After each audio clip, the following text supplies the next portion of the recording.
ہمارے آج کے پروگرام کے مہمان خصوصی استاذ العلماء حضرت علامہ مولانا پیر سید زین العابدین شاہ صاحب قادری دامت برکاتہم القدسیہ۔ میں آپ سے التماس کروں گا آپ آج کے موضوع کے حوالے سے اپنے مواعظ اسنا سے مستفید فرمائیں گے۔ بسم اللہ الرحمن الرحیم۔ لک الحمد یا رب العالمین، والصلاة والسلام علی سید الاشرف الانبیاء والمرسلین، اما بعد فاعوذ باللہ السمیع العلیم من الشیطان الرجیم، بسم اللہ الرحمن الرحیم۔ وقرن فی بیوتکن ولا تبرجن تبرج الجاہلیۃ الاولی واقمن الصلاة وآتین الزکاة واطعن اللہ ورسولہ، انما یرید اللہ لیذہب عنکم الرجس اہل البیت وَيُطَهِّرَكُمْ تَطْهِيرًا۔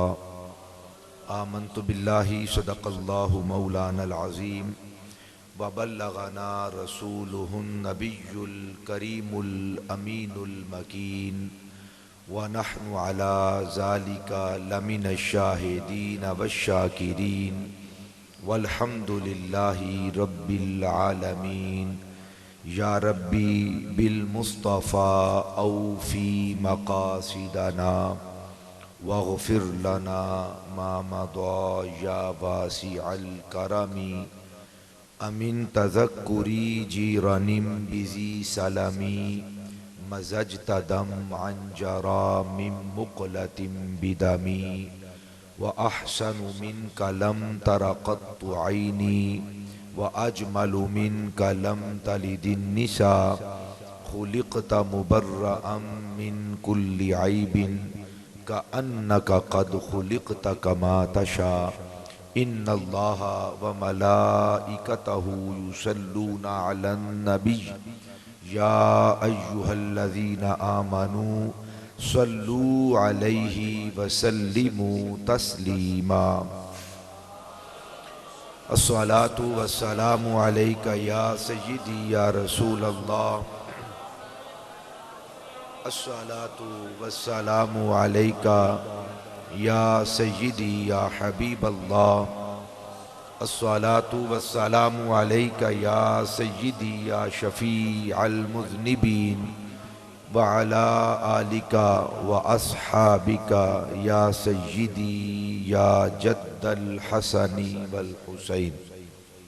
اللہ جل وعلا کی بارگاہ صمدیت میں انتہائی عاجزانہ حمد و ثنا کا نذرانہ عقیدت پیش کرنے کے بعد حضور نبی رحمت ختمی مرتبت مصطفیٰ جان رحمت یعنی نبی محترم رسول معظم شفیع صاحب جود و کرم فخر حضرت سیدنا آدم و فخر بنی آدم یعنی مالک ہر دو سرا محبوب آمینہ معصوم سیدہ آمنہ احمد مجتبیٰ یعنی محمد مصطفیٰ علیہ تحیت و ثنا کی بارگاہ عزت و عالی جناب میں انتہائی عاجزانہ درود و سلام کا نذرانہ پیش کرنے کے بعد مقتدر انتہائی واجب الاحترام ذوی الاحتشام حضرات علماء کرام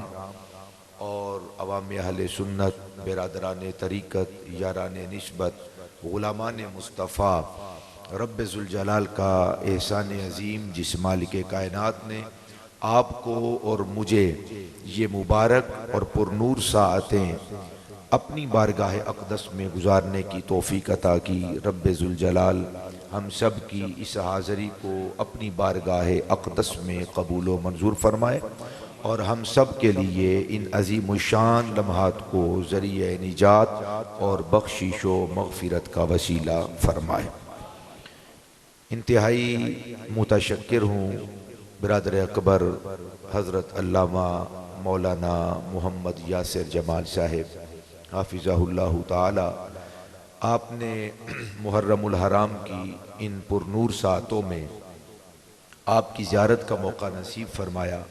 خلاق عالم ہم سب کو صحیح معنوں میں غلامی مصطفیٰ کی توفیق نصیب فرمائے اور زندگی کا ایک ایک لمحہ غلامی مصطفیٰ میں بسر کرنے کا شرف نصیب فرمائے۔ آج کی ہماری گفتگو کا عنوان سیدنا حضرت امام عرش مقام، امام علی مقام سیدنا حضرت امام حسن مجتبیٰ علی جدہ و علیہ الصلاۃ والسلام کے شہزادے سیدنا حضرت امام قاسم بن حسن علیہ السلام کے حوالہ سے ہے۔ خلاق لم یزل ہماری اس حاضری کو اپنی بارگاہ میں قبول فرمائے اور سیدنا حضرت امام قاسم علیہ السلام کی محبتوں اور مودتوں کا ایک ایک لمحہ اور ہر ساتھ ان کی محبت میں گزارنے کی توفیق عطا فرمائے۔ حضرات گرامی، یقیناً آپ احباب اپنے قیمتی ترین لمحات رب ذوالجلال کی بارگاہ میں گزار رہے ہیں اور دن بھر کی مصروفیات پھر اگلے دن کی بھی مصروفیات ہیں، اور جس طرح حضرت نے فرمایا تھا اس کے عین مطابق 9:30 بجے ہماری گفتگو شروع ہو گئی ہے۔ حضرات گرامی، یاد رکھیے کہ اہل بیت اطہار رضوان اللہ تعالی علیہم اجمعین کا ذکر نہ آپ کا محتاج ہے نہ میرا محتاج ہے، بلکہ اس ذکر کا وسیلہ ہے جو یہ نظام کائنات چل رہا ہے۔ اولین اور آخرین رب ذوالجلال نے کریم آقا علیہ السلام کے صدقہ طفیل آپ علیہ السلام کو جو اولاد عطا فرمائی، اس اولاد کا شرف، مقام اور مرتبہ اتنا بلند و بالا ہے کہ ہم صدیاں بھی لگائیں اور غور و فکر کرتے رہیں، اپنے افکار، اپنے نظریات، اپنے علم کو 1 2 4 نہیں، کائنات کے ہر پرندے سے پر مانگ کر، بلکہ یہ لفظ بڑا چھوٹا ہے، پرندوں سے کیا پر مانگیں، عزت کعبہ کی قسم، قرآن و سنت میں غوطہ زن ہوں اور اپنے ائمہ کی تحقیقات کو دیکھیں تو پتہ چلتا ہے کہ رب ذوالجلال جبریل کے پر لگائے تو پھر اہل بیت اطہار کا مقام کہیں سمجھ آتا ہے۔ اتنا ذیشان، اتنا محترم۔ میں نے جو آپ احباب کے سامنے سورہ احزاب کی ایک معروف آیہ مجیدہ مکمل تلاوت کرنے کا شرف حاصل کیا ہے، اس کے اخیر میں خلاق عالم نے ارشاد فرمایا انما یرید اللہ لیذہب عنکم الرجس اہل البیت ویطہرکم تطہیرا۔ چونکہ موضوع میرا سلیکٹڈ ہے، اس لیے اس آیت مبارکہ کے نکات اور اس پر زیادہ دیر گفتگو کرنا یہ میرے لیے انتہائی مشکل ہو جائے گا۔ اس کے آخری لفظ ہیں وَيُطَهِّرَكُمْ تَطْهِيرًا۔ اس مقام کو اگر ہم سمجھ جائیں تو پھر پتہ چلتا ہے کہ اہل بیت اطہار کا مقام اور مرتبہ کیا ہے۔ رب ذوالجلال ارشاد فرماتا ہے انما یرید اللہ لیذہب عنکم الرجس اہل البیت۔ اللہ تبارک و تعالی کا تو ارادہ بس یہ ہے کہ اے اہل بیت اطہار، تم سے ہر قسم کی رجس، ہر قسم کی نجاست، ہر قسم کی ناپاکی، ہر قسم کی غلاظت کو دور لے جائے، وَيُطَهِّرَكُمْ تَطْهِيرًا، اور تمہیں ایسے پاک کر دے جیسے پاک کرنے کا حق ہوتا ہے۔ چونکہ یہاں پر سادے میری طرح کے احباب بیٹھے ہوئے ہیں تو میں نے زیادہ گرامر میں الجھانا نہیں ہے، ورنہ میں عرض کرتا کہ اللہ کے ذریعے سے بھی حسر ہوتا ہے، انما کے ذریعے سے بھی حسر ہوتا ہے. الا اور انما میں فرق یہ ہے، الا سے جو پہلے ہوتا ہے حسر اس میں ہوتا ہے، اور انما جب کلمہ آ جائے تو جو آخری کلمہ ہوتا ہے حسر آخری کلمہ میں ہوتا ہے. یعنی ساری گرامر کا خلاصہ یہ بنتا ہے. رب ذوالجلال فرما رہا ہے انما یرید اللہ لیذھب عنکم الرجس اہل البیت ویطہرکم تطہیرا. فرمایا اللہ کا تو ارادہ بس یہ ہے کہ اے مصطفیٰ کے گھر والو تمہیں ایسے پاک کرے جیسے پاک کرنے کا حق ہوتا ہے. یہ اہل بیت اطہار کتنے پاکیزہ ہیں اور یہ کتنے افضل و اعلیٰ ہیں، اور ان کا ایک ایک چشم و چراغ اس کی اسلام میں اہمیت کیا ہے، اس کا اسلام میں مقام کیا ہے. رشف الشادی کے اندر قاضی ابو بکر الحضرمی نے، اور جواہر الاقدئی 3 جلدیں ہیں، جلد نمبر 2 کے اندر حضرت امام شمہودی رحمت اللہ تعالی علیہ، یہ دونوں اکابر ہیں، ہمارے بزرگ ہیں، ان کا لوہا اور ان کے علم کا مقام اور مرتبہ زمانہ جانتا ہے، اور علماء کا سر جھک جاتا ہے جب ابو بکر الحضرمی کا نام آتا ہے، اور جب امام شمہودی کا اسم گرامی آ جائے، نام آ جائے تو بڑے بڑے کانپنے لگ جاتے ہیں. یہ امام اہل سنت ہیں، یہ در حقیقت وہ ذوات ہیں کہ جنہیں شیخ الاسلام کہا جائے تو یقیناً بالکل برحق ہے. اسلام کے وہ اتنے عظیم سپوت امام ابو بکر الحضرمی اور امام شمہودی رحمہ اللہ اپنی کتاب کے اندر وہ بتا رہے ہیں. فرمایا قد اعطی ابراہیم صلوات اللہ تعالی علیہ صلوات اللہ تعالی علیہ من اہل بیتہ انبیاء. فرمایا لوگو اللہ نے حضرت ابراہیم علیہ السلام کو ان کے خاندان میں جو بیٹے عطا کیے تھے وہ بیٹے عام بیٹے نہیں تھے. اللہ نے وہ بیٹے جو عطا کیے تو انہیں نبوت عطا فرمائی. ابراہیم علیہ السلام کو اللہ نے جو بیٹے عطا کیے وہ نبی بیٹے عطا کیے. مصطفیٰ کے بعد کوئی نبی نہیں آنا تھا، نیا نبی جسے بعد میں نبوت دی جائے. جسے نبوت دینی تھی سو اسے عطا کر دی. اب اور کسی کو نئی نبوت نہیں ملنی. رب ذوالجلال نے ختم نبوت کا تاجدار بنا کر مصطفیٰ کریم علیہ السلام کو بھیجا. فرمایا ابراہیم علیہ السلام کو بیٹے نبی دیے، اور ہمارے نبی کی اللہ نے عزت کیسے کی. وَأَكْرَمَ نَبِيَّنَا صلی اللہ تعالی علیہ وآلہ وسلم بِقَوْنِهِ خاتم النبیین اقتدا انتفاع ذالک. فرمایا مصطفیٰ کی تعظیم اس طرح کی، حضرت ابراہیم کو نبی بیٹے عطا کیے اور مصطفیٰ کریم علیہ السلام پر نبوت کا دروازہ بند کر دیا. نبوت کا دروازہ بند کر دیا.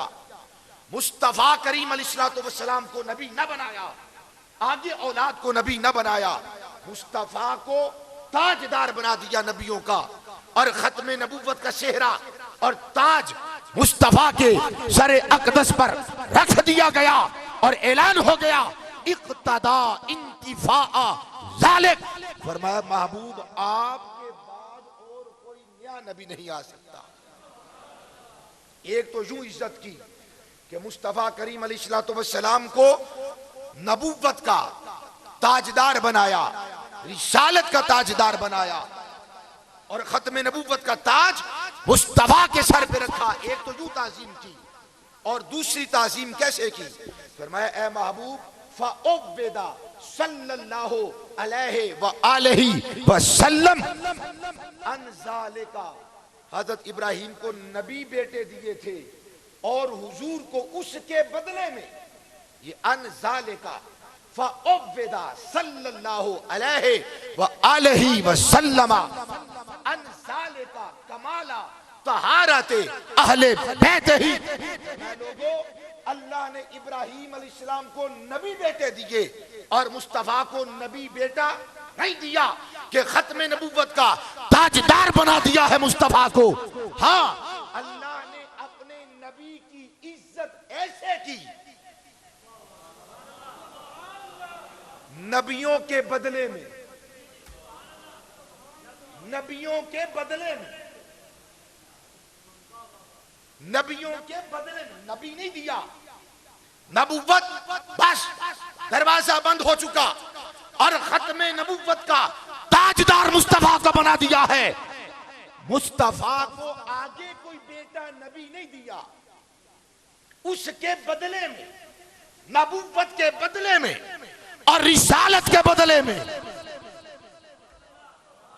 نبوت کے بدلے میں میں پتہ نہیں سمجھا پاؤں گا نہ پاؤں بھائی، اگر اس کی قیمت 200 روپیہ ہے، 300 روپیہ ہے، تو اس کے بدلے میں مجھے 300 دینا ہے، اور میرے 300 کے بدلے میں مجھے یہ ملنا ہے۔ نہیں سمجھ آئی؟ آہستہ آہستہ سمجھو۔ بدلے میں فَأُوِّدَ عَنْ ذَلِكَ كَمَالَ طَهَارَةِ أَهْلِ بَيْتِهِ، مصطفیٰ کو نبی بیٹا تو عطا نہ کیا جائے گا، نبیوں کے بدلے میں یہ اہل بیت کا ایک ایک چشم و چراغ اللہ کی نگاہ میں جتنا بلند و بالا ہے، فَأُوِّدَ عَنْ ذَلِكَ كَمَالَ طَهَارَةِ أَهْلِ بَيْتِهِ، مصطفیٰ کو اللہ نے بیٹا تو نبی نہ دیا، مگر جو بیٹے دیے تو وہ نبیوں کے بدلے میں دیے۔ رب کعبہ کی قسم، خطا تو بڑی دور کی بات ہے، غلطی تو بڑی دور کی بات ہے، اللہ نے مصطفیٰ کو جو بیٹے عطا کیے ہیں وہ نبیوں کے بدلے میں عطا کیے، وہ نبیوں کے بدلے میں عطا کیے ہیں۔ اگر اس کی قیمت 300 روپیہ ہے، میں اس کے بدلے میں نقلی دے دوں، بتاؤ یہ عدل ہے یا ظلم ہے؟ اس کی قیمت ہے 300 روپیہ، میں جو دے رہا ہوں وہ نقلی دے رہا ہوں، میں جو دے رہا ہوں وہ جعلی دے رہا ہوں، میں جو دے رہا ہوں ان میں عیب ہو تو رب کعبہ کی قسم عدل نہیں، یہ ظلم ہے۔ عدل یہ ہے کہ جتنے کی یہ قیمت ہے، جتنے کا یہ بدل ہے، اتنا ہی سے دوں، تب ہوتا ہے انصاف، تب ہوتا ہے عدل۔ اللہ نے مصطفیٰ کو نبی بیٹے نہیں دیے، پر پاکیزگی جو عطا فرمائی ہے وہ نبیوں کے بدلے میں عطا فرمائی ہے۔ اے محبوب، جو تجھے عطا کریں گے بیٹے اور بیٹیاں، ان کی طہارت کا عالم یہ ہوگا، فَأُوِّدَ عَنْ ذَلِكَ، جیسے اللہ نے نبیوں کو طہارت عطا کی ہے، ان کا فیض ملے گا محبوب تیری اولاد کو۔ جیسے نبیوں میں بس فرق یہ ہے، انبیاء کے لیے لفظ معصوم ہے اور اہل بیت کے لیے لفظ محفوظ ہے۔ انبیاء کے لیے معصوم، اہل بیت کے لیے، اصحاب کے لیے، اولیاء کے لیے، داتا صاحب کے لیے، غوث الاعظم کے لیے، کائنات کے ہر ایک ولی کے لیے لفظ محفوظ ہے، مگر رب کعبہ کی قسم یہ حفاظت ایک جیسی نہیں ہے، یہ حفاظت ایک جیسی نہیں ہے کہ جیسے داتا صاحب محفوظ ہیں۔ میں سمجھانے کے لیے بات کر رہا ہوں، داتا صاحب کا مقام بڑا وراء الورا ہے، بڑا جدا ہے، بڑا بلند و بالا ہے، مگر غوث الاعظم تو پھر غوث الاعظم ہے۔ ولی یہ بھی ہیں، ولی وہ بھی ہے، کیا ولایت میں یہ دونوں برابر ہے؟ نہیں، اگر برابر ہوتے وہ بھی غوث الاعظم ہوتے، یہ بھی غوث الاعظم ہوتے، ولی ہیں مگر مرتبہ ولایت میں ایک جیسا ہرگز نہیں ہے۔ جب ولایت میں ان کا مرتبہ ایک جیسا نہیں، پھر حفاظت میں بھی ان کا درجہ ایک جیسا نہیں ہے۔ محفوظ داتا صاحب بھی ہے، محفوظ غوث الاعظم بھی ہے۔ بھائی اور آسان کر دوں، آپ بھی مومن ہیں، میں بھی مومن ہوں، داتا علی حجویری بھی مومن ہیں، غوث جلی بھی مومن ہیں. کیا ہم سب مومن ایک جیسے ہیں؟ اگر ایک جیسے ہوتے پھر آپ سارے غوث الاعظم ہوتے. مومن ہیں، مسلمان ہیں، مگر غوث الاعظم ایسے مومن کا نام ہے کہ کائنات کی ولایتوں کے جہاں پہ سر جھکتے ہیں غوث الاعظم کا قدم اس سے کہیں آگے اٹھتا ہے. سب ولایت میں برابر نہیں، سب حفاظت میں برابر نہیں. سمجھیے، داتا صاحب بھی محفوظ ہیں، غوث جلی بھی محفوظ ہیں، آپ اور میں بھی محفوظ ہوں. آپ اور میں شرک سے محفوظ ہیں، آپ اور میں کفر سے محفوظ ہیں، آپ اور میں نفاق سے محفوظ ہیں. ہے توجہ؟ کبھی کبھی گناہ ہو جاتے ہیں، کبھی صغیرہ ہو جاتے ہیں، کبھی کبیرہ ہو جاتے ہیں، مگر اللہ کے ولی ان کی حفاظت کا عالم کیا ہے؟ اور وہ کیسے مومن ہیں کہ اللہ ان کو کبیرہ گناہوں سے بھی بچا کے رکھتا ہے. ہر کوئی برابر نہیں ہے، ہر ایک کا درجہ، ہر ایک کا مقام، ہر ایک صاحب ذیشان سے اوپر ہے. علی حاصل قیاس ساری مثالیں ایک طرف، جب سارے مومن مگر ایمان میں سارے برابر نہیں، جب سارے ولی، آپ بھی ولی اور میں بھی، میں موضوع سے ہٹ جاؤں گا ورنہ قرآن کی آیتیں پڑھتا، آپ بھی ولی قرآن کی روح سے، میں بھی ولی، مگر ہم میں سے ہر ایک کی ولایت برابر نہیں ہے. المختصر، صحابہ بھی ولی، اہل بیت بھی ولی، اصحاب بھی محفوظ، اہل بیت بھی محفوظ، مگر رب کعبہ کی قسم اہل بیت کی حفاظت کی سرحدیں نبوت و عصمت کے ساتھ جا کر ملتی. معصوم نہیں ہے، معصوم انسانوں میں فقط نبی اور رسول ہوتا ہے. محفوظ کا چکر چلا کے اتنا تو بے وقوف مت بناؤ کہ سارے محفوظ ہیں اور مثال دیں تو شروع کریں. داتا صاحب بھی محفوظ ہیں، غوث، میں تو بڑے نام لے رہا ہوں، نیچی سطح سے شروع کرتے ہیں، فلاں بھی محفوظ، فلاں بھی محفوظ، فلاں بھی محفوظ. بھائی سارے محفوظ ہیں مگر سب کی حفاظت ایک جیسی نہیں. اللہ نے ان کو جو حفاظت دی ہے فَأُوِّدَا انزال کا کمالا طہارت اہل بیت ہی، اللہ نے آل بیت کو جو حفاظت دی ہے، طہارت دی ہے، پاکیزگی عطا فرمائی ہے، فرمایا اے محبوب اللہ نے آپ کو نبیوں کی نبوت کا صدقہ اولاد میں عطا فرمایا ہے. فَنَوْلَ مِنْ دَرَجَةَ الْوِلَایَةِ وَالْوِرَاثَةِ خَلْقٌ لَا يُحْصَوْنَ، اور اللہ نے انہیں اتنا با کمال بنا دیا ہے جس پر نگاہ ڈال دیں محبت کی نگاہ. فَنَالَ مِنْهُمْ دَرَجَةَ الْوِلَایَةِ وَالْوِرَاثَةِ خَلْقٌ لَا يُحْصَوْنَ. فرمایا مصطفیٰ کے چشم و چراغ، حضور کے خان وادے، حضور کے بیٹے جس پر نگاہ محبت ڈال دیتے ہیں رب ذوالجلال انہیں عرشوں سے اونچا مقام عطا فرما دیتے ہیں. یہ ابو بکر الحضرمی ہیں رشفت السعدی میں، اور امام شمہودی ہیں جواہر الاقدین میں. میں لوگوں خبردار، آل بیت کو اپنے جیسا محفوظ نہ سمجھو،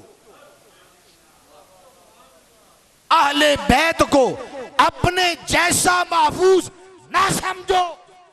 اللہ نے ان کو جو حفاظت، طہارت، کمال عطا کیا ہے وہ نبیوں کی نبوت کا صدقہ عطا فرمایا ہے.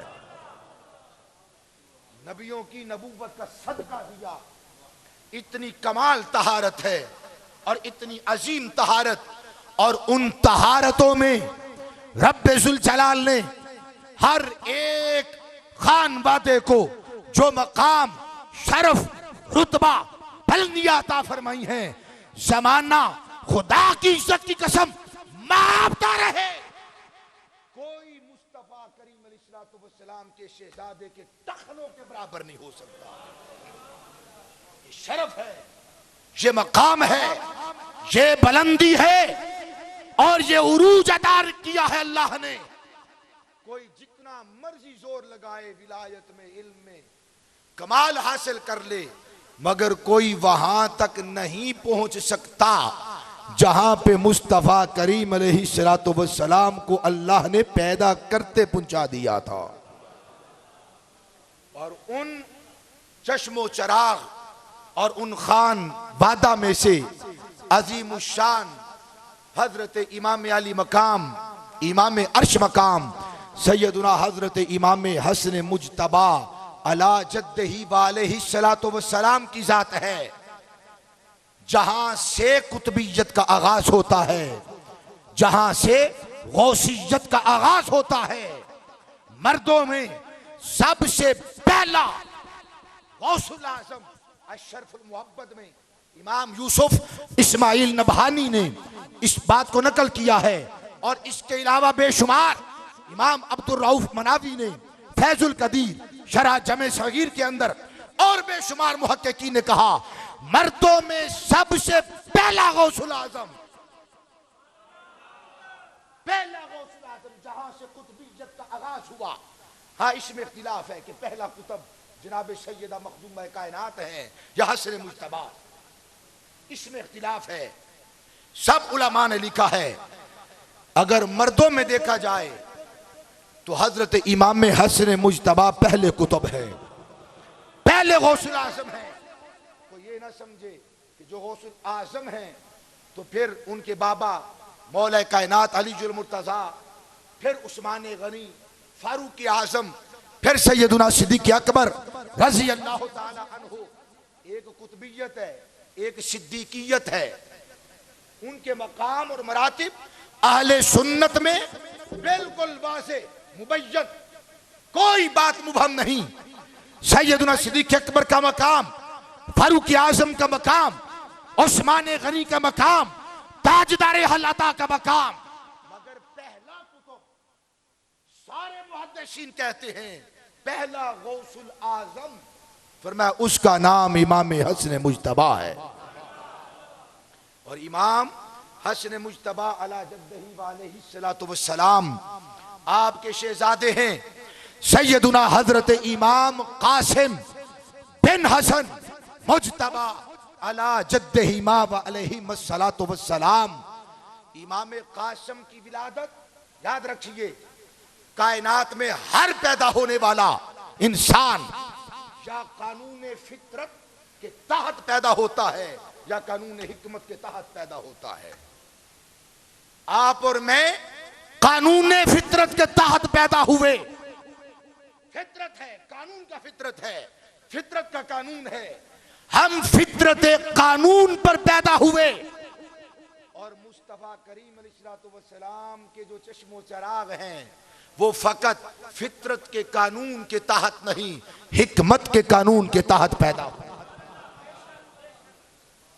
محی الدین ابن العربی رحمہ اللہ تعالی یہ بات بڑے واضح الفاظ میں بیان کرتے ہیں, کائنات میں ہر پیدا ہونے والا رب کی فطرت ہے, اس کا قانون ہے, اور اس قانون کے تحت پیدا ہوتا ہے.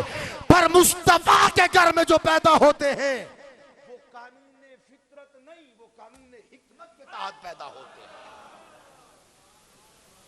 پھر فرق خود کیا, کیا فرق ہے قانون فطرت کا, کیا فرق ہے قانون حکمت کا؟ تو فرمایا قانون فطرت انسانوں میں بھی قانون فطرت ہے, جو جانور پیدا ہوئے وہ بھی قانون فطرت میں پیدا ہوئے. اس کی فطرت کا قانون ہے, میلاپ ہے ماں اور باپ کا, نر اور مادہ کا میلاپ ہے. پھر اس کا فطرت کا قانون چلتا ہے, پھر اولاد ہوتی ہے. اولاد انسانوں کے گھر میں بھی ہوتی ہے اور جانوروں کے گھر میں بھی. یہ قانون فطرت ہے. اللہ نے پسند نہ کیا, رب نے گوارا نہ کیا کہ مصطفیٰ کے گھر میں مصطفیٰ کے شہزادے فطرت کے قانون کے تحت پیدا ہو. اللہ نے جیسے ان کو ممتاز رکھنا تھا، ان کی ولادت کو بھی فطرت کے قانون سے نکال کر حکمت کے قانون میں داخل فرما دیا، تاکہ مماثلت نہ کرے کوئی، تاکہ کوئی یہ نہ کہے کہ میں بھی عالم دین ہوں۔ امام قاسم نے، چونکہ میرا موضوع ہے، امام قاسم نے کون سی کتاب لکھی، امام قاسم کتنی حدیثوں کے حافظ تھے، امام قاسم نے کتنی دیر میں حفظ القرآن کیا، کوئی سند دکھاؤ، کوئی روایت دکھاؤ۔ فرمایا زبان کو لگام ڈال کے رکھنا، بس اس پہ غور کر۔ خلق من ماء دافق یخرج من بین الصلب والترائب، میں چاہوں تو اس پہ 20 آیتیں پڑھ دوں۔ ثم خلقنا النطفة علقة فخلقنا العلقة مضغة فخلقنا المضغة عظاما فكسونا العظام لحما ثم انشأناه خلقا آخر فتبارك الله احسن الخالق، احسن الخالق، یہ ہے احسن الخالق، فطرت ہے، یہ قانون ہے۔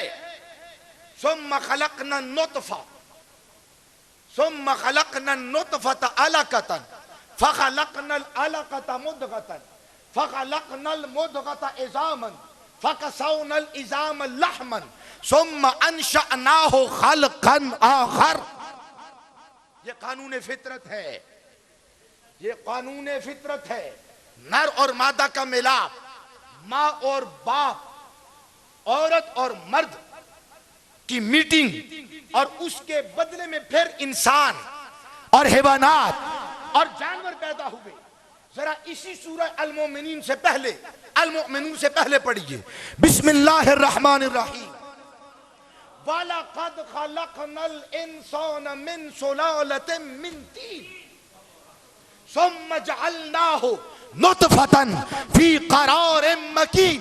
ایک ہے سلالہ، ایک ہے نطفہ، ہے توجہ، نطفہ بعد میں ذکر ہوا، سلالہ کا ذکر پہلے بیان ہوا۔ سلالہ کہتے ہیں مٹی کو چھان لو، جو اس کا جوہر ہوتا ہے مٹی کا، اسے کہتے ہیں سلالہ، جس میں آمیزش نہ ہو اور جس میں کوئی گڑ بڑ نہ ہو، مٹی ہو، ریت نہ ہو، مٹی ہو، کیچڑ نہ ہو، مٹی ہو، خالص مٹی، اسے کہتے ہیں سلالہ۔ اور قرآن نے دونوں چیزیں بیان کی، پہلا انسان یعنی حضرت آدم، اور اس کے تحت علامہ امام محی الدین ابن عربی فرماتے ہیں ثم خلقنا وَلَقَدْ خَلَقْنَا الْإِنسَانَ مِنْ سُلَالَةٍ، اللہ نبیوں کو نطفے سے، اللہ نبیوں کو نطفے سے پیدا نہیں کرتا، اللہ نبیوں کو سلالہ سے پیدا کرتا ہے۔ نطفہ ناپاک ہے، سلالہ پاک ہے، نطفہ بعد میں ہے، سلالہ پہلے ہے۔ اللہ نے نبیوں کو نطفہ سے نہیں، اللہ نے نبیوں کو سلالہ سے پیدا کیا ہے۔ اور یہی بات حسن مجتبیٰ نے فرمائی تھی۔ میں اپنے موضوع کی طرف تمہید باندھ رہا ہوں، یہ مقدمہ ہے۔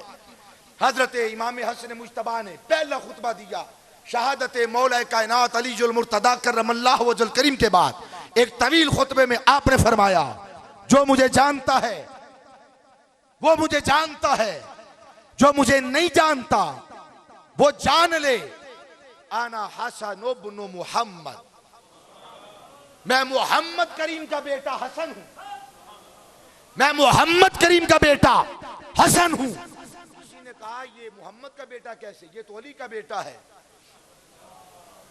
یہ تو علی کا بیٹا ہے، محمد عربی کا اور نبی کا بیٹا کیسے ہوا؟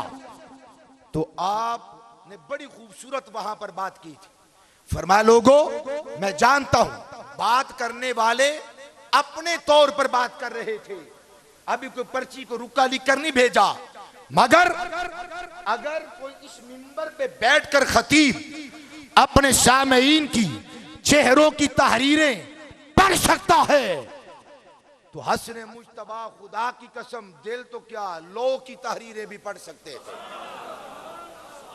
بات کر کے فرمایا او بات کرنے والوں، میرے نسب پہ تان کرنے والوں، اپنی اور میری حقیقت کو جانو. اللہ نے تمہیں نطفہ سے اور ہم آل محمد کو اللہ نے سلالہ سے پیدا کیا. تمہاری پیدائش ناپاک ہے، ہماری پیدائش پاک ہے.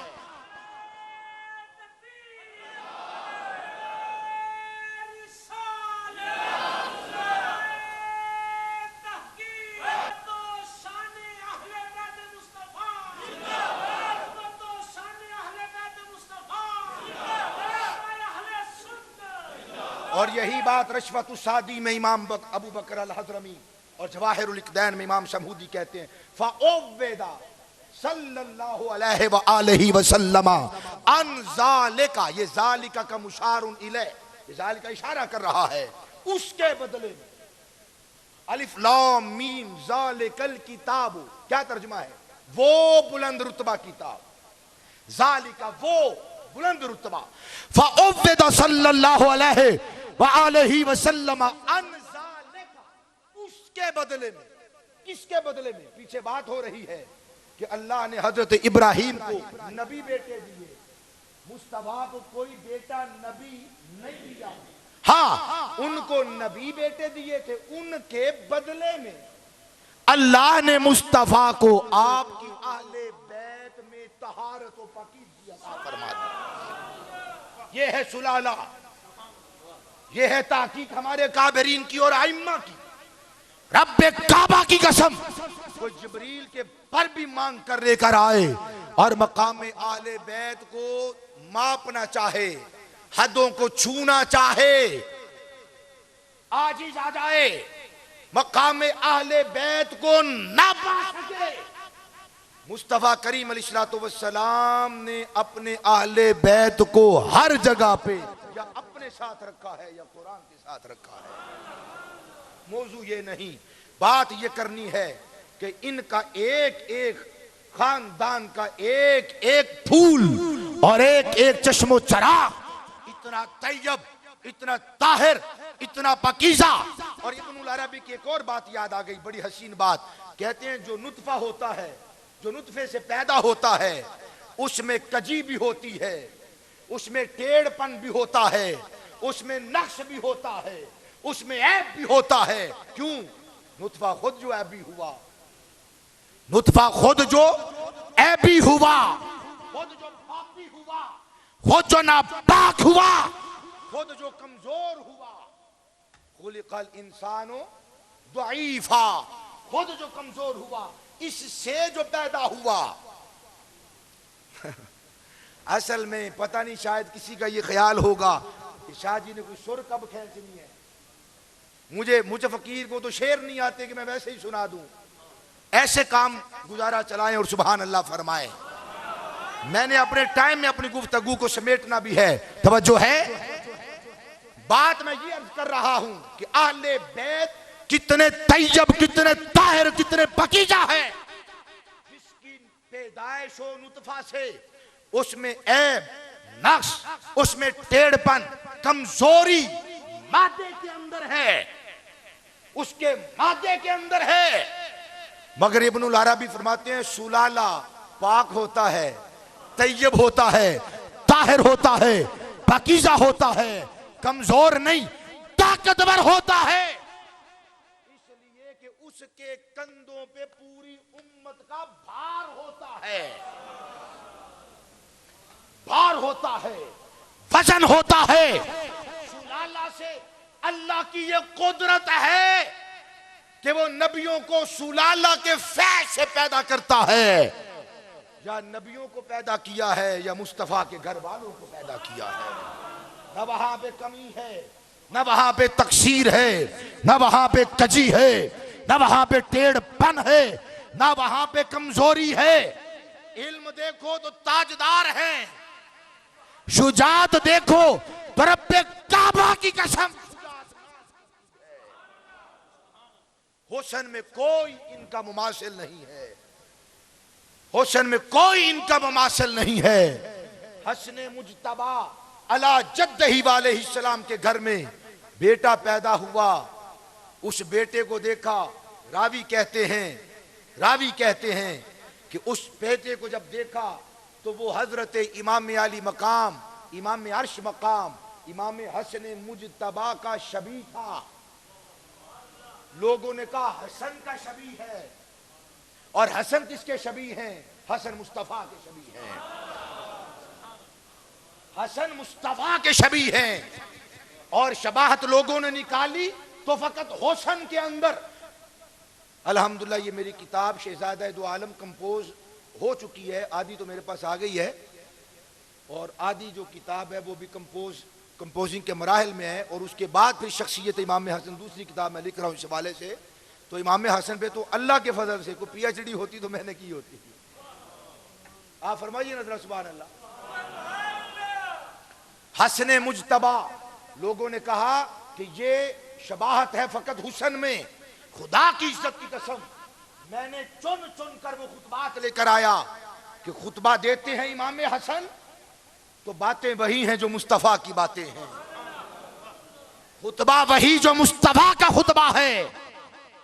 اور خدا کی عزت کی قسم کردار دیکھو، وہ حسن مجتبی کا اپنا کردار نہیں، وہ بھی کردار مصطفیٰ کا ہے۔ مصطفیٰ کا کردار لے کر پیدا ہوئے، وہ تمام جہاد سے، تمام طرق سے، تمام طریقوں سے امام حسن مجتبی مصطفیٰ کے مشابہ تھے۔ حضرت امام قاسم بن حسن مجتبی امام حسن کے مشابہ تھے، اور وہ مصطفیٰ کے مشابہ، تو یہ بھی مصطفیٰ کے مشابہ تھے۔ اپنے بیٹوں کے نام رکھے ابو بکر، بیٹوں کے نام رکھے عمر، بیٹوں کے نام رکھے اصحاب کے نام پر۔ یہ بیٹا پیدا ہوا، یہ بیٹا پیدا ہوا تو امام حسن مجتبی نے اس بیٹے کا نام مصطفیٰ کریم علیہ السلام کی کنیت پر، اور مصطفیٰ کے بیٹے کے نام پر، اور اپنے ماموں جان کے نام پر رکھا۔ قاسم، تقسیم کرنے والا، عطا فرمانے والا۔ اور میں بڑے دکھ کے ساتھ کہہ رہا ہوں، حضرت نے جب مجھے حکم فرمایا، میں غالباً اس وقت کلاس میں تھا، پڑھا کر سیدھا لائبریری میں گیا، میں خانہ خدا میں بیٹھ کر بات کر رہا ہوں، بیسیوں کتابوں کو کھنگالا، عربی، فارسی، اردو، کھنگال ڈالا۔ تف کا مقام ہے، تف کا مقام ہے۔ حضرت شہزادہ امام قاسم کا ذکر، کتابیں بانج ہیں، کتابیں خاموش ہیں۔ میں حیران ہوا اس بات میں، دن رات کے مطالعہ کے بعد پریشان ہو گیا کہ ایسے ایسے بھی احباب تھے کہ ان کے گھوڑوں کی ٹانگیں کیسی تھیں، ان کے پاؤں کیسے تھے، ایک پاؤں کیسا تھا، تین کیسے تھے، دم کیسی تھی، گھوڑے کی عادات، گھوڑے کے اوصاف ہماری تاریخ کی کتابوں میں ملتی ہے، مگر مقام افسوس کہ ہماری کتابیں خاموش ہیں، بانج ہیں اس حوالہ سے کہ مصطفیٰ کریم علیہ السلام کے جو خانوادے، حضور کے جو پھول ہیں، ان کا ذکر ہمیں کتابوں میں ملتا ہی نہیں۔ ملتا ہے تو ہر کوئی وہاں سے ایسے گزر جاتا ہے جیسے کوئی اجنبی ہو۔ آخر کون سے وہ حالات تھے؟ حسن بصری رضی اللہ تعالیٰ عنہ، ان کی مراسیل، مرسل حدیث، مرسل کہتے ہیں جس میں اپنے شیخ کو سکپ کر دیا جائے۔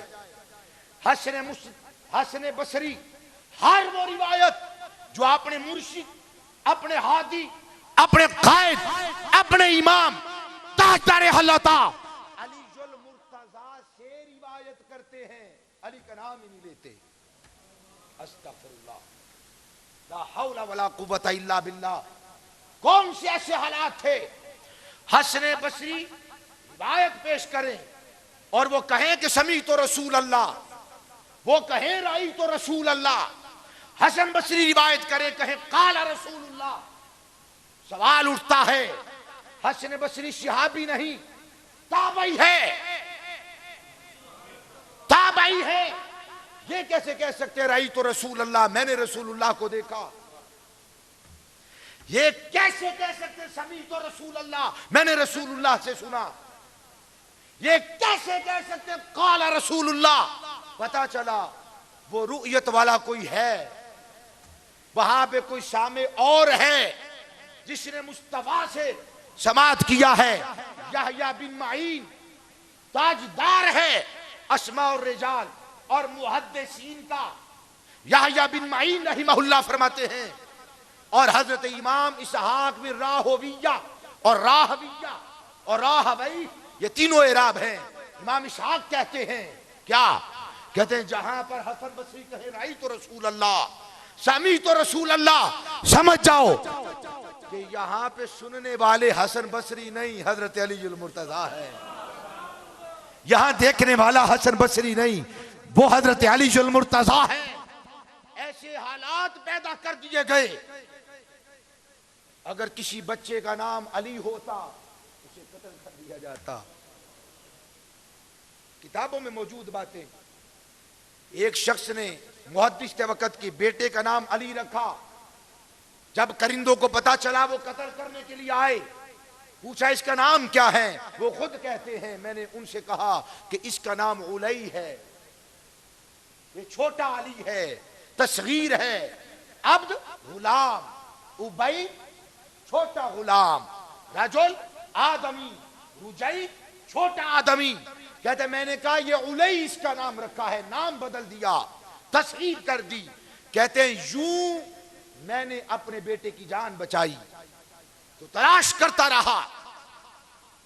ایک دو کتابیں جن پر کسی امام کا، کسی عالم کا کوئی اعتماد نہیں ہے، مثال کے طور پر مفسر قرآن علامہ معین کاشفی رحمہ اللہ، ان کی کتاب کسی عالم کا کوئی اعتماد نہیں. وہ جو بات کہتے ہیں اس سے پہلے تاریخ کی کسی کتاب میں وہ بات موجود نہیں ہے، بعد والوں نے ان سے نقل کیا.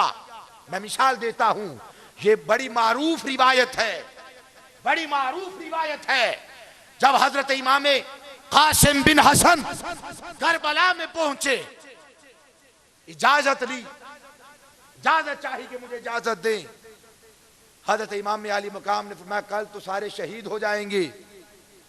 قاسم آپ بتائیں موت کو کیسا پاتے ہیں؟ تو فرمایا شہد سے میٹھا پاتا ہوں. شہد سے بھی میٹھا. فرمایا میں تمہیں اجازت نہیں دیتا، تم میرے بھائی جان حسن مجتبیٰ کی شبیہ ہو. یہ روایات تو آتی ہیں کچھ کتابوں میں، اس آگے والی بات ہے. اجازت نہیں دیتا تمہیں، تم حسن مجتبیٰ کی شبیہ ہو، تم مجتبیٰ کی شبیہ ہو. قاسم میں آپ کو اجازت نہیں دیتا. حضرت قاسم کہتے ہیں انکار ہو گیا. انکار ہوا تو بڑی سبیل کی، دعائیں کی، یاد کیا کیا کروں، بڑا ذکر و اذکار کیا. یاد آیا میرے ابا جان نے مجھے ایک تعویذ دیا تھا. یہ تعویذ والی بات کسی کتاب میں نہیں ہے، کسی کتاب میں نہیں. علامہ کاشفی سے نقل کرتے ہیں اور ان کے وسیلے سے آگے نقل کرتے ہیں. علامہ کاشفی سے پہلے 5 ساڑھے 5 صدیاں اس روایت کو کوئی کرنے والا نہیں ہے. پھر اس روایت کو محققین قبول نہیں کرتے. شیعہ حضرات کے ماخذ میں یہ کتاب، یہ حوالہ موجود نہیں ہے. جس نے نقل کیا یہاں سے نقل کیا، کوئی پیچھے بات نہیں. تعویذ یاد آیا، تعویذ کھولا، وہ حسن پاک کا تعویذ تھا، وہ حسن پاک کا تعویذ تھا. حسن پاک نے لکھا تھا اے میرے بیٹے کربلا میں، یہ کربلا کی جگہ، نام، مقام مصطفیٰ کریم علیہ السلام کی حسن احادیث کے اندر موجود ہے. بعض طرق تو صحیح تک جاتے ہیں. میں حسن احتیاط کے پیش نظر کہہ رہا ہوں، یعنی صحیح احادیث حسن بھی صحیح ہوتی ہے. صحیح احادیث میں کربلا کا نام، ہجری، دن، جگہ، حالات مصطفیٰ جان رحمت صلی اللہ علیہ وآلہ وسلم نے اپنے اصحاب کو پہلے ہی ارشاد فرما دیے تھے. حسن مجتبیٰ فرماتے ہیں 8 سال کی عمر میں مصطفیٰ کریم علیہ السلام کا جب وصال ہوا، آپ کی 8 سال عمر مبارک تھی. فرماتے ہیں اس 8 سال کی عمر میں نے اپنے نانا جان کا دین اسلام سیکھ لیا تھا. 8 سال میں محدث. لیکن مجھے بتائیں ظلم والا ہے، ظلم ہے. آج ریس لگی ہوئی ہے، فلاں نے 2 مہینے میں حفظ کر لیا، فلاں نے 6 میں کر لیا، فلاں نے 9 مہینے میں کر لیا، فلاں نے سال میں کر لیا. ریس لگی ہوئی ہے. مگر امام حسن مجتبیٰ 8 سال کی عمر میں دین مصطفیٰ کو سیکھ چکے تھے، مگر ان کے محدث ہونے کا ذکر کہیں نہیں، مفسر ہونے کا ذکر کہیں نہیں. یہ مقام افسوس ہے. ہم نے کاموں کی لذت کے لیے اپنا وقت بھی برباد کیا ہے، پیسہ بھی برباد کیا ہے، محض اپنے کانوں کی لذت کے لیے. نہ کتابوں سے دوستی کی، نہ کتابوں کو اپنے پاس اپنے قریب آنے دیا. مگر یہ وہ حضرات ہیں کہ جن پہ رب ذوالجلال کی رحمتیں برستی رہیں اور ان کے فیض سے کائنات کو فیض نصیب ہو رہا ہے. نام قاسم رکھا اور تربیت میں دیا حضرت عباس علمدار کی تربیت میں. آپ تربیت فرماتے رہے. فن حرب کے استاد غازی عباس علمدار ہیں رضی اللہ تعالی عنہ. حضرت قاسم اتنے حسین جمیل بہادر، خود یزیدیوں کا ایک سپاہی کمانڈو ان کا نام ہے. چونکہ اس کا کردار جگہ بہ جگہ بہت مثبت رہا، پتہ نہیں پھر اسے توبہ بھی نصیب ہوئی کہ نہیں. حمید بن مسلم پتہ نہیں اسے توبہ بھی نصیب ہوئی کہ نہیں، مگر کردار بڑا اس کا اچھا رہا. امام زین العابدین کو جب شہید کرنے لگے، یہی نوجوان آگے آیا اور منع کیا اور حفاظت کی جہاں تک کر سکتا تھا. حمید بن مسلم روایت کرتا ہے خارج الینا غلام کأن وجہہ شقۃ قمر. کہتے رب کعبہ کی قسم، شہادتوں کے بعد جب پوری طرح یزیدی بربریت چھائی ہوئی تھی افق پر، آسمان پر، ایک نوجوان امام علی مقام امام حسین کے خیمے سے باہر آیا. کہتا ہے ہماری طرف آیا. کأن وجہہ شقۃ قمر. کہتے میں نے اسے دیکھا تو خدا کی قسم ایسے لگتا تھا جیسے چاند کا ٹکڑا آ گیا. وَبِيَدِهِ السَّيْفُ، ہاتھ میں تلوار لے کر لہراتا ہوا. وَعَلَيْهِ قَمِيصٌ وَإِزَارٌ وَنَعْلَانِ قَدْ انْقَطَعَ شُسْعُ أَحَدِهِمَا مَا أَنْسَى أَنَّهَا الْيُسْرَى. کہتے میں نے اس نوجوان کو دیکھا، وہ شیروں کی طرح بڑی مخصوص چال چلتا ہوا، بڑی حسین چال چلتا ہوا ہمارے پاس آیا. ایسے لگتا تھا جیسے چاند کا ٹکڑا آ گیا ہو، ہاتھ میں تلوار لہراتا ہوا. حمید بن مسلم کہتے ہیں ہاتھ میں تلوار لہراتا ہوا ہماری طرف آیا اور کہتے ہیں اتنا قریب آیا، اتنا قریب آیا، اتنا قریب آیا کہ میں نے اس کے پاؤں میں جوتے کو دیکھا، اس کا تسمہ ٹوٹا ہوا تھا. قد انقطع شسع احدہما، ان 2 نالینوں میں سے ایک نالین کا تسمہ جس کو ہم بدر کہتے ہیں. آپ وہ تسمہ بوٹوں والا نہ سمجھ لینا، وہ جو بدر ہوتی ہے وہ تسمہ. شسع احدہما، ان دونوں میں سے ایک کا تسمہ ٹوٹا ہوا تھا. ما انسا انہا الیسرا، وہ کتنا قریب گیا. جو ہاتھوں میں تلواریں لیے، بھالے لیے، طاقت کا، جفا کا، بے وفائی کا مظاہرہ کر رہے تھے اور جو دہشت گردی کر رہے تھے. ہم نے دیکھا، خدا کی قسم ان آنکھوں سے دیکھا، یہ 12 مرتبہ روڈ بلاک ہوئے.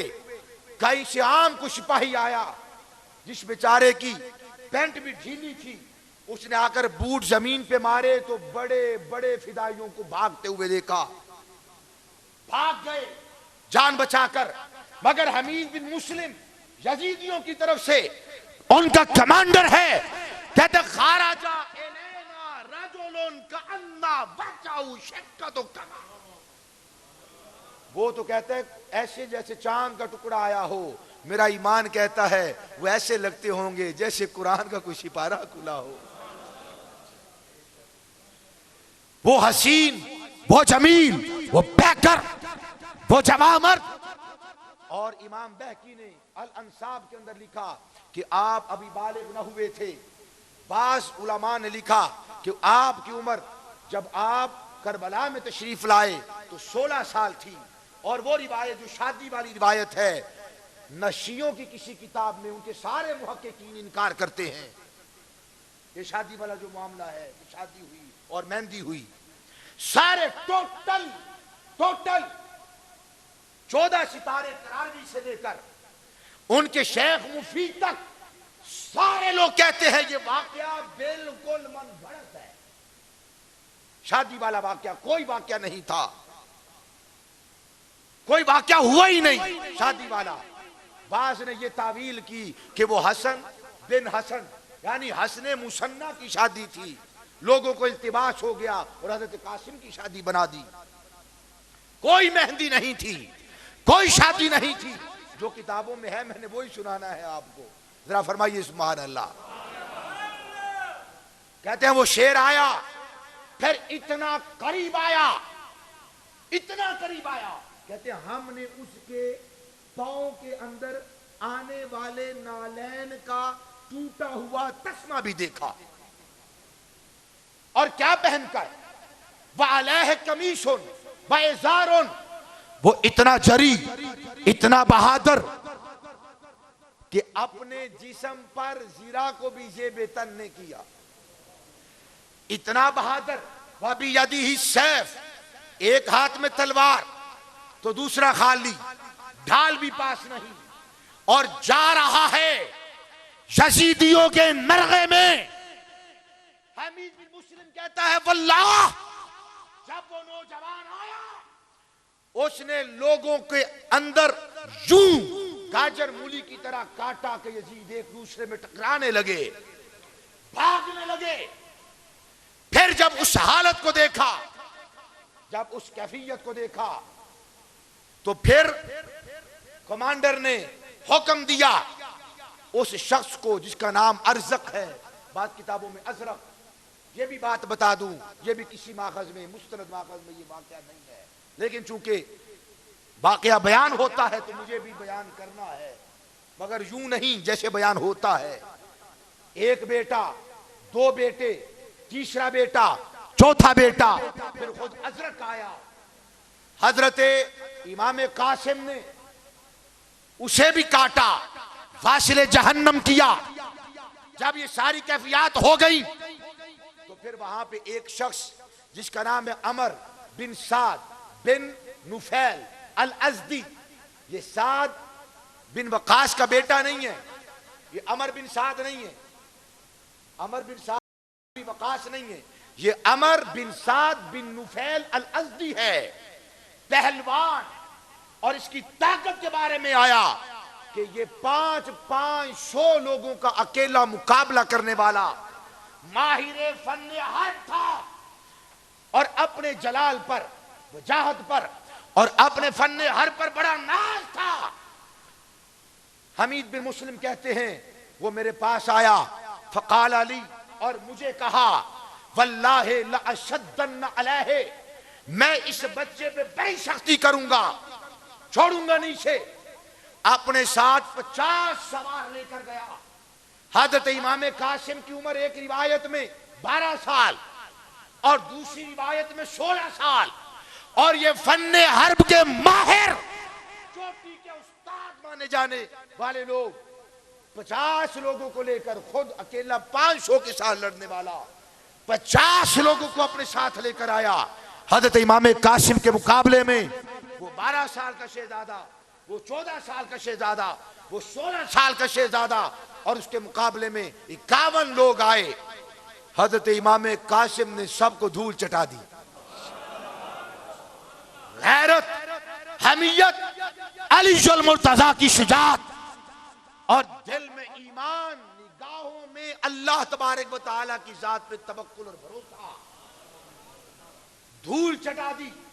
حمید بن مسلم کہتا ہے میں نے دیکھا کمین گاہ میں چھپ کر 500 عرب پہلوانوں سے لڑنے والا، طاقت رکھنے والا عمر بن سعد بن نفیل الازدی کمین گاہ میں چھپ کر، جب اس نے دیکھا کہ اس کے جان باز، اس کے جانثار، اس کے جنگجوؤں کو 16 سال کے بچے نے ناکوں چنے چپوا دیے، گاجر مولی کی طرح کاٹ دیا، چھپ کر سامنے آ کر نہیں، یہ چھپ کر بڑے وار کرنے والے لوگ ہوتے ہیں، چھپ کر کرنے والے ہوتے ہیں، ان سے بچنا چاہیے۔ چھپ کر وار کیا، فَضَرَبَ رَأْسَهُ، آپ کے سر پہ اس نے تلوار ماری چھپ کر، فَوَقَعَ الْغُلَامُ لِوَجْهِهِ، حضرت امام قاسم اس ضرب کو برداشت نہ کر سکے، زمین پر تشریف لے آئے، فَقَالَ یا اماں، بس ایک آواز نکلی، یا اماں، اے میرے چچا مدد کے لیے تشریف لائیے، مدد کے لیے۔ میں اپنے گھر میں یہ روایت سنا رہا تھا اپنے بچوں کو بٹھا کر، صرف میرا فرض روٹی کھلانا نہیں ہے، ہمارا فرض فقط انہیں سکول چھوڑنے جانا، واپسی پر لے آنا، ٹیوشن سینٹر لے جانا، پھر واپسی پر لے آنا، خرچ دینا، ان کے جسم کی پرورش اور تربیت نہیں، ہماری ذمہ داری ایک اور بھی ہے کہ ان کی روح کی تربیت کریں، ان کے فکر کی تربیت کریں، اور انہیں وہ اپنے ہیروز اور وہ در حقیقت کے جن کے قدموں سے شجاعت پھوٹتی ہے ان کے قصے سنائیں، بہادری سنائیں۔ یہ میں سنا رہا تھا تو میرے بیٹے نے، بڑے سے چھوٹے نے، بڑے ننھے منھے لہجے کے اندر مجھے سوال کیا، بابا پھر مجھے بتاؤ حضرت قاسم جب آپ پہ تلوار لگی تو آپ نے کہا یا اماں ہو؟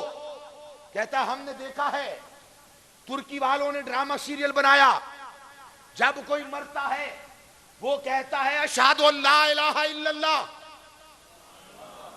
بعد کا مجاہد مرنے لگتا ہے، شہادت پانے لگتا ہے تو وہ کہتا ہے اشہد ان لا الہ الا اللہ۔ بابا جب حضرت قاسم کی شہادت ہو رہی تھی انہوں نے کیوں نہیں کہا لا الہ الا اللہ؟ سوال تو ہے، سوال تو بنتا ہے میرے بھائی، کوئی گزار دے تو اس کی مرضی ہے، سوال بنتا ہے۔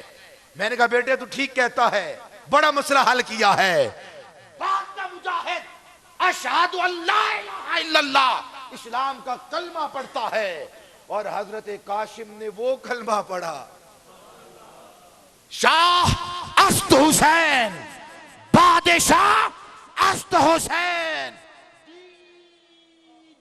است حسین، دین پناہ است حسین۔ رسول اللہ کے کلمے کو جس نے پاشت لگائی، رسول اللہ کے کلمے کو جس نے کندھا دیا ہے، قاسم ان مجاہدوں کا ہیرو بھی ہے، باپ بھی ہے۔ انہوں نے فقط کلمہ نہیں پڑھا، اسے پکارا جو کلمے کی بھی پناہ گاہ ہے۔ اب اس میں بھی اگلے سال میں تو بڑے زیادہ رولے پڑیں گے کہ یہ شعر خواجہ معین الدین کا نہیں ہے جی چشتی صاحب، اگلے سالوں میں دیکھیے گا مناظرے ہوں گے اس شعر پر بھی، دین است حسین پر اور دین پناہ است حسین پر۔ جب مناظرے ہوں تو بات یاد رکھنا، اگر یہ شعر نہ صحیح ہو اور معاذ اللہ جو اسے کہا جا رہا ہے کہا جائے گا تو پھر مجھے بتاؤ جو ولایت میں صالحین ہمارے امام ہیں، بزرگ ہیں، پھر ان کے امام کا کیا بنے گا؟ لہذا اگر ہماری آواز کہیں تک پہنچے تو پہنچنی چاہیے، مناظرے بند کر دو، دہلیز آل مصطفیٰ پہ جھک جاؤ۔ خدا کی قسم برکات ہیں، دین پناہ است حسین، سرداد نداد دست در دست یزید حقا کے بنا لا الہ است حسین فسا یا اما ہو، اے میرے چچا جان. تو جب یہ آواز سنی فجل الحسین کما یجلی صقر، سعودی عرب مدینہ شریف کی مسجد نبوی کے بالکل قریب ہماری ایک عزیزہ ہیں ڈاکٹر سیدہ فاطمہ کاظمیہ حسینیہ. اللہ تعالیٰ نے 6 سال کی عمر میں حفظ کیا، 8 سال کی عمر میں پورے عرب کی تاریخ کو کھنگال ڈالا. 22 سال 3 ماہ اس وقت عمر ہے.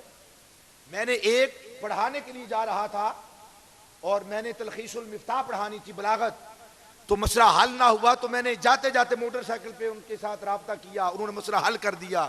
میں نے کہا اس کا جواب بھی آپ کو آتا ہے؟ سنیے چیشتی صاحب کہتے خدا کی عزت کی قسم سارا درس نظامی میرے ذہن کے کروڑویں حصے میں ایک ذرے کے مانند پڑا.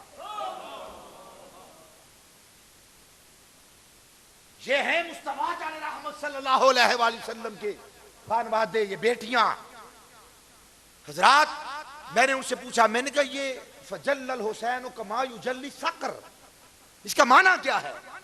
انہوں نے کہا فجل الحسین کما یجلی صقر، جس طرح شاہین پرواز کر رہا ہو 20 کلومیٹر 400 کلومیٹر کے فاصلے پر اپنے شکار کو دیکھتا ہے. ملتان جتنا تو میرا خیال ہے بن جائے گا جی، 1200-1300 کلومیٹر تو کراچی ہے، ملتان تقریباً. اتنی دور شکار ہو شاہین کا وہ دیکھ لیتا ہے اور اس کی رفتار 400 کلومیٹر فی گھنٹہ ہے شاہین کی رفتار. باقی یہ سب چیزیں موجود ہیں، نیٹ پہ دیکھی جا سکتی ہیں، مزید تحقیق کی جا سکتی ہے. لیکن جو لفظ استعمال ہوئے روایت کے اندر فجل الحسین کما یجلی صقر، جب شاہین آتا ہے اپنے پر بند کر دیتا ہے اور یوں گھومتا ہوا چکر لگاتا ہوا اتنی سپیڈ کے ساتھ آتا ہے کہ اپنے شکار کو ہلنے نہیں دیتا، خبر ہونے نہیں دیتا. فجل الحسین کما یجلی صقر، حسین ایسے آئے جیسے شاہین آتا ہے. فشد شدت لیش غضب، اور اتنا غضب تھا حضرت امام علی مقام امام حسین پر. پھر میں نے پوچھا بتاؤ یہ لیس کیا ہوتا ہے، یہ اسد کیا ہوتا ہے، یہ غضب پر کیا ہوتا ہے؟ فشد شدت لیش غضب، غیظ و غضب والے بپھرے ہوئے شیر کی طرح حضرت امام علی مقام امام حسین پر غصہ تھا. کیوں؟ یہ بیٹا وہ شہید ہو رہا ہے جو آپ کے بھائی کی نشانی ہے، جن کو ظلماً ایک بار نہیں کئی بار شہید کیا گیا. ظلماً جن کو شہید کیا گیا، یہ ان کی نشانی ہے. غضبناک ہوئے اور جب تشریف لے کر آئے فداربا امرم بالسیف، اپنی تلوار اٹھائی اور اس جہنمی کتے پہ وار کیا. جب وار کیا فتقاہ بالصعد، اس نے آگے اپنی تلوار کر دی. لوہے کا اس نے کوئی گارڈ پہن رکھا تھا، کوئی لوہے کا بہت مضبوط خول تھا بازو پر. حضرت امام علی مقام امام حسین کے اس وار کو اپنے بازو پہ روکا. فتقاہ بالصعد، اپنی کلائی کے ذریعے سے بچنا چاہا. فَأَتَنَّهُ مِن لَّدُنِ الْمِرْفَقِ، لیکن حضرت امام علی مقام امام حسین کا وار تھا، تلوار علی کے بیٹے نے چلائی تھی. خدا کی عزت کی قسم ہے خزان نہ بھی آنی ہو تو قضا آ جاتی ہے. اس پر بڑی باتیں ہو سکتی ہیں، مناظرے ہو سکتے ہیں. میں جو بات کہہ ایک جملہ محض خطابت کی روش میں نہیں کہہ رہا.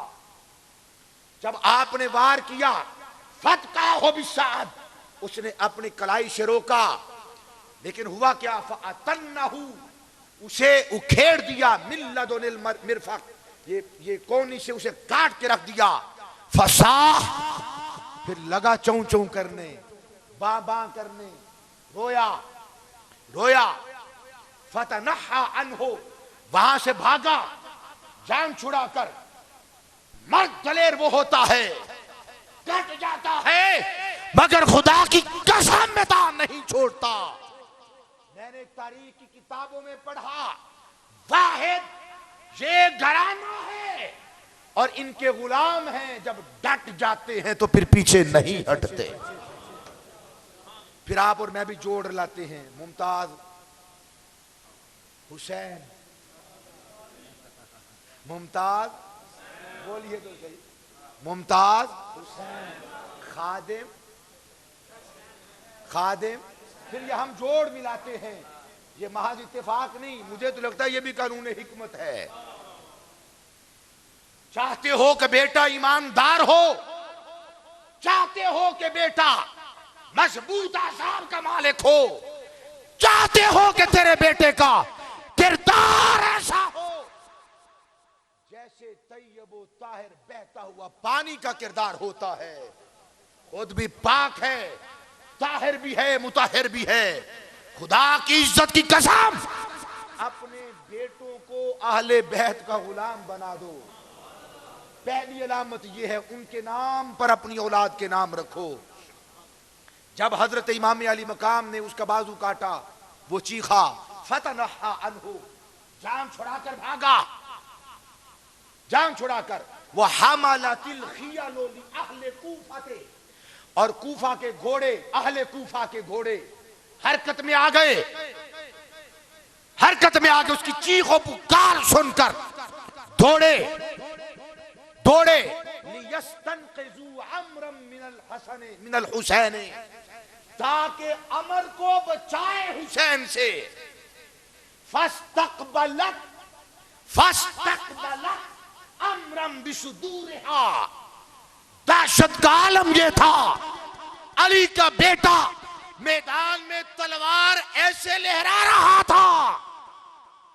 فاستقبلت عمرا بصدورها، گھوڑے ان کے ہوش اور حواس باختہ ہو گئے، گھوڑوں کو چلانے والے وہ تو پاگل تھے ہی، گھوڑے پاگل ہو گئے، پہچان نہ رہی۔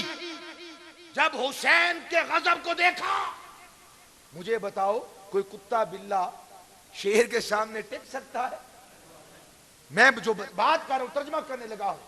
فاستقبلت امرا بصدورها، وہ گھوڑے حرکت میں آئے، بھگا کر لے کر آئے تو صحیح، جب حیدر کرار کی تلوار حسین ابن علی کے ہاتھ میں دیکھی، ان کے اوسان خطا ہو گئے، انہیں نہ پتا چلا۔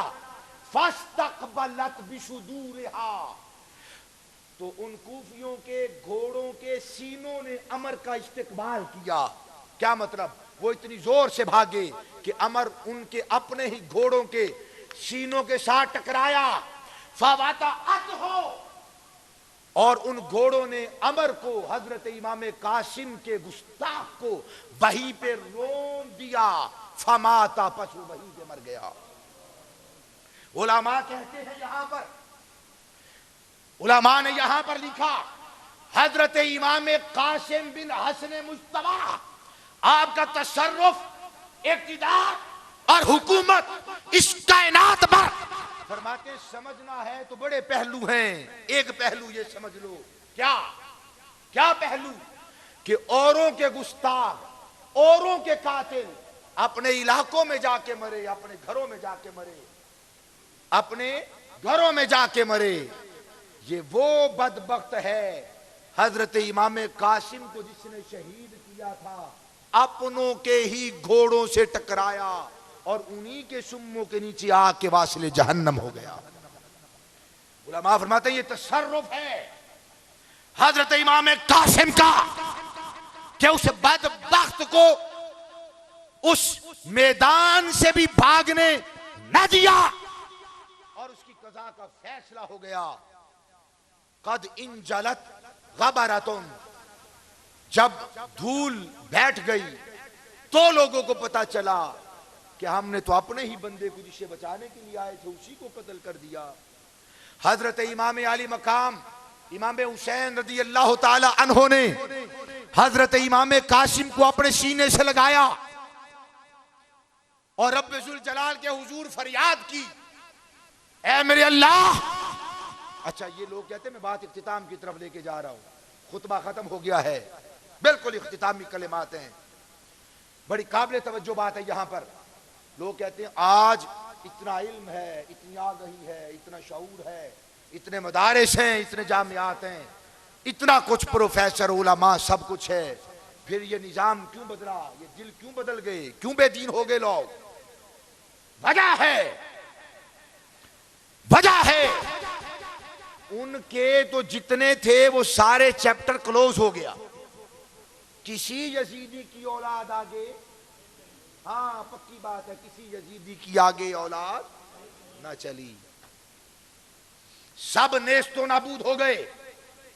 مضبوط ترین خاندان جو صدیوں سے چلے آ رہے تھے, نامور خاندان ختم ہو گئے, ختم ہو گئے, آگے نہ چل سکے. پھر کیا وجہ ہے یہ اتنا معاملات کیوں شور شرابہ اور خرابیاں ہیں؟ وہ تو ختم ہو گئے مگر ان کی فکر آج بھی کہیں نہ کہیں کسی نہ کسی سینے میں اندھیرا کر رہی ہے. یہ وہ چراغ ہے جو روشنی نہیں, جو سینوں کو ظلمت قدا بنا دیتے ہیں. اگر تم نے واقعی قرآن و سنت کے میخانہ میں آنا ہے پھر تجھے حسین کے در پہ آنا پڑے گا. یا اللہ یہ تیرے نبی کا ہم شکل قاسم میرے ہاتھ میں ہے, ظالموں نے اسے شہید کر دیا ہے, اس کا مقدمہ میں تیرے دربار پہ چھوڑتا ہوں. جنہوں نے حضرت قاسم کو شہید کیا ان کا معاملہ فیصلہ میں تیری ذات میں چھوڑ رہا ہوں. کیوں؟ ان اللہ اشتری من المؤمنین, فیصلے تو ہو گئے تھے, سودے تو ہو گئے تھے, خبر تو عطا کر دی گئی تھی. مقام نینوا دشت کرب و بلا میں حسین نے اپنی شہادت پیش کرنی ہے. آپ کو معلوم تھا کہ میں جا رہا ہوں, سینے سے لگا کے کہا مالک قاسم کا فیصلہ تیری ذات پہ چھوڑتا ہوں, تیری ذات پہ چھوڑتا ہوں. پھر اٹھایا اپنے خیموں میں لے کر گئے. حضرت علی اکبر شہید ہو چکے تھے, ان کے ساتھ لٹایا اور مخدرات کو عصمت اور عفت مآب شہزادیوں کو وصیت فرمائی. جو وصیت فرمائی حق کی وصیت, تقوی کی وصیت, طہارت و پاکیزگی کی وصیت, اور مصطفیٰ کریم علیہ الصلوۃ والسلام کی اس بولی بالی امت کے قافلے کی لگام اور بانگ جو حضرت امام حسین لے کر چل رہے تھے, وہ باغ حضرت سیدہ طیبہ طاہرہ مسافرہ شام حضرت زینب سلام اللہ تعالی علیہا کے سپرد کی. پھر معاملات آگے چلے. یہ وہ حضرت امام سیدنا قاسم بن حسن مجتبی علی جدہما و علیہم الصلاۃ والسلام کی ذات بابرکت ہے کہ جن کے فیض سے علماء فرماتے ہیں آج بھی اگر 100 مرتبہ ان کی تسبیح کریں, ان کا فقط نام لے لیں, ان کا فقط نام لے لیں. میں نے پچھلے سال کہیں پر یہ بات کی حضرت امام قاسم کے والے سے, تمہارے ایک میرے شاگرد بھی ہیں اس وقت ماشاءاللہ, بہت اچھے مفتی ہیں, تو وہ مجھے کہنے لگے کہ نام کے اندر کیا ہوتا ہے. میں نے کہا مولوی صاحب آپ نے ابن ماجہ پڑھی نہیں, آپ نے حدیث کی کتاب ہی نہیں پڑھی, ان کا تو نام بڑا. میں نے کہا یہ بتائیں صحابہ کہف کا نام لیں, وہ جتنے لوگ تھے ان کا نام لیں تو فائدہ ہوتا ہے؟ جی ہوتا ہے. میں نے کہا ان عجیب و غریب اسماء کا فائدہ ہوتا ہے؟ وہ بھی اسرائیلی روایات ہے صاحبوں, وہ اسرائیلی روایات ہے. وہ عجیب و غریب نام لیں جس پر اتفاق ہی کوئی نہیں, کوئی نام بتاتا ہے, کوئی تعداد میں اضافہ اور کمی بیشی کرتا ہے. بڑے مبارک وہ لوگ ہیں, قرآن میں ان کا ذکر ہے. میں بات کر رہا ہوں ناموں کی, اسماء کی, وہ جن کا معنی ہمیں نہیں آتا, جن کا ہمیں پتہ ہی نہیں ہے. اگر وہ والے الفاظ پڑھیں تو راستے کھل جاتے ہیں. تو یہ تو وہ اسماء ہیں، پاگلوں پر بھی پڑھے جائیں تو اللہ انہیں بھی شفا عطا فرما دیتا ہے. 100 مرتبہ حضرت امام قاسم کا نام لیں، 100 مرتبہ. اور میرے استاذ فرمایا کرتے تھے کہ یوں کہے یا امام القاسم، الف لام سے ہاتھ لگائے، یا امام القاسم، یہ 100 مرتبہ کہے. پھر جو مانگے اللہ تبارک و تعالیٰ سے. رب ذوالجلال چونکہ یہ متصرف تھے، اللہ تعالیٰ نے ان کو یہ شان عطا کی تھی، اللہ تعالیٰ ان کے صدقے ساری بگڑیاں بنا دیتا ہے. یہ حضرت امام قاسم ہیں جن کا ذکر آج آپ نے سماعت کیا ہے. شجاعت کے، علم کے، ہر اعتبار سے جتنے اخلاق حمیدہ ہو سکتے ہیں وہ سارے کے سارے حضرت امام قاسم کی ذات میں موجود تھے. لیکن دکھ یہ رہے گا، افسوس یہ رہے گا کہ ہماری کتابیں ان کے ذکر مبارکہ سے، عالیہ سے نا آشنا ہیں، نا بلد ہیں، بانج ہیں. یہ چند ایک باتیں جو میں نے اکٹھی کی، آپ احباب کے گوش گزار کی. رب ذوالجلال حضرت امام قاسم کے توسل سے ہم سب کی حاضری کو قبول و منظور فرمائے.